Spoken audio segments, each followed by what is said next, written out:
Hello hi అండి, నేను మీ Proddatur sisters. ఈరోజు చేయబోయే రెసిపీ వచ్చేసి ఉసిరికాయ పచ్చడి అండి. చిన్న ఉసిరికాయలతో పచ్చడి అండి.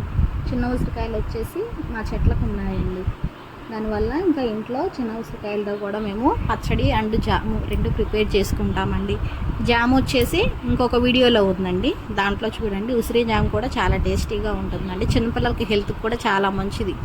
బయట దొరికే జాములు ఇవ్వడం కంటే ఇంట్లో ప్రిపేర్ చేసిన ఉసిరి జాము పిల్లలకి చాలా మంచిదండి. ఉసిరికాయలు కూడా మంచిది కాబట్టి పిల్లలకి జామ్ కూడా టేస్టీగా ఉంటుంది, పిల్లలు తింటారు, హెల్త్కి కూడా చాలా మంచిదండి. ముందుగా మా చెట్టుకున్న ఉసిరికాయలన్నీ కోసేసుకున్నామండి. కోసి అందులో పుల్లలు అవన్నీ తీసేసామండి. శుభ్రంగా వాటర్ వేసి 2 సార్లు కడుక్కోవాలండి. 2 సార్లు వాటర్లో కడిగాక ఒక కాటన్ది క్లాత్ వేసుకొని అందులో ఈ ఉసిరికాయలన్నీ అందులో వేసుకోవాలండి. వాటర్ అంతా టవల్ పీల్ చేసుకుంటుంది. ఓసారి తుడిచేసి మళ్ళీ గిన్నెలో వేసేసి బాగా ఆరబెట్టేసుకోవాలండి. చిన్న ఉసిరికాయలు కాబట్టి తొడవడం చాలా కష్టంగా ఉంటుంది. ఇలా కాటన్ క్లాత్లో వేయడం వల్ల వెంటనే అబ్జర్వ్ చేసుకుంటుంది, త్వరగా ఆరిపోతాయండి. తడి ఎక్కడా ఉండదు చిన్న ఉసిరికాయలకి. పచ్చడి కోసం బాగా ఆరబెట్టుకొని ఉంచాలి కదండి, దానివల్ల అండి.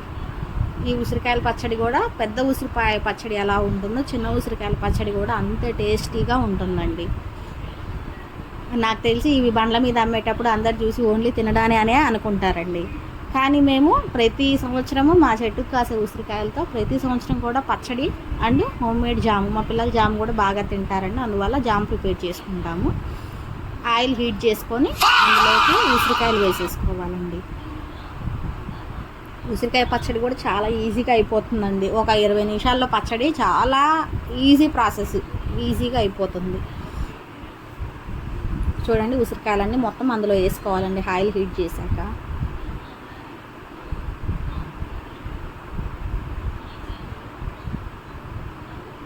ప్రెగ్నెంట్ లేడీస్ కూడా ఎక్కువ పచ్చి తినడానికి ఇష్టపడతారండి. అట్లాంటి వాళ్ళకి పచ్చడి చేసి ఇచ్చామంటే చాలా బాగా తింటారండి.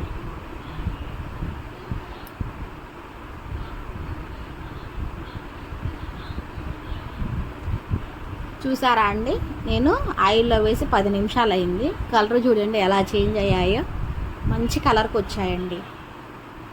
ఇలా కలర్ వచ్చాక కొద్దిగా పసుపు వేసుకొని ఒక 2 నిమిషాల పాటు మళ్ళీ అలానే నూనెలో మగ్గనివ్వాలండి.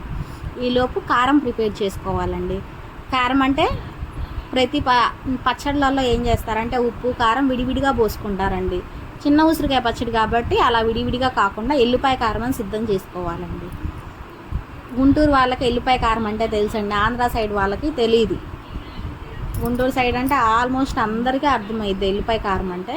కొద్దిగా జీలకర్ర, ఉప్పు, కారము, ఎల్లిపాయలు 3 వేసి మిక్సీకి పట్టుకొని పౌడర్ చేసుకోవాలండి. దాన్ని ఎల్లిపాయ కారం అంటారు. గుంటూరు సైడ్ వాళ్ళకైతే ఆల్మోస్ట్ అందరికీ తెలిసే ఉంటుంది, తెలియని వాళ్ళ కోసం చెప్తున్నానండి.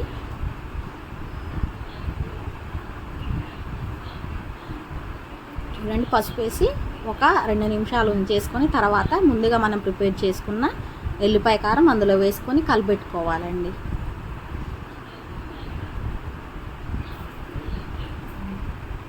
నేను రీసెంట్గా ఆవకాయ పచ్చడి చేశాను కదండి, ఆ వీడియోలో కొద్దిగా ఆవపిండి, మెంతిపిండి అందులో చేసిన పచ్చడిలోకి మిగిలాయండి.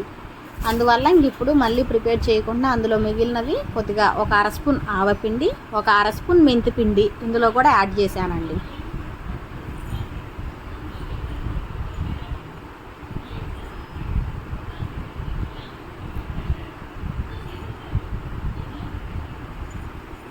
ఈ ఉసిరికాయలతో జామ్ కూడా ఇంకొక వీడియో అప్లోడ్ చేస్తానండి. ఇది లాంగ్ వీడియో అవుతుందని చెప్పి పెట్టలేదు.